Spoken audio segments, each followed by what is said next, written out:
রং তুলির আঁচড়ে শিশুরা লিখছে গাজা ইজ ফ্রি। সেই ছবিগুলোই আবার টানানো হচ্ছে দেয়ালে। এ দৃশ্য মিশরের কায়রোর এক স্বেচ্ছাসেবী শিক্ষা প্রতিষ্ঠানের, যেখানে পাঠ গ্রহণ করছে গাজার উদ্বাস্তু শিশুরা।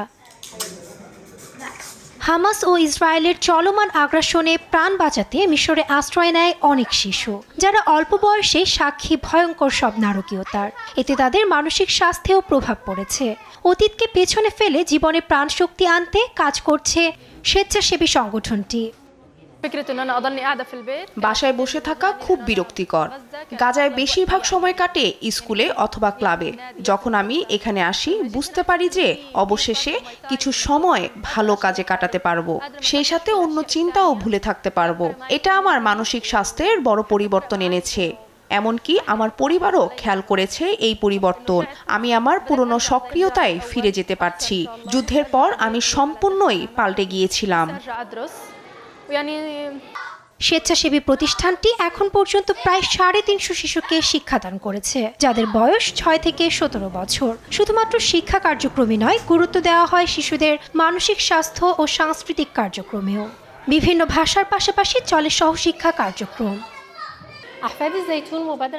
শুরুতে 48 ঘন্টার মধ্যে প্রায় 2000 মানুষ স্বেচ্ছাসেবী হিসেবে নিবন্ধন করে।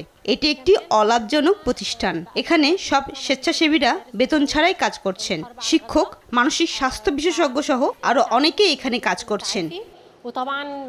প্রতিষ্ঠানটিতে শিশুদের শেখানো হয় নানামাত্রিক কম্পিউটার কার্যক্রম, গ্রাফিক ডিজাইন, সাংবাদিকতা, ফটোগ্রাফি সহ এমব্রয়ডারি কাজও স্থান পায় এ পাঠদানে।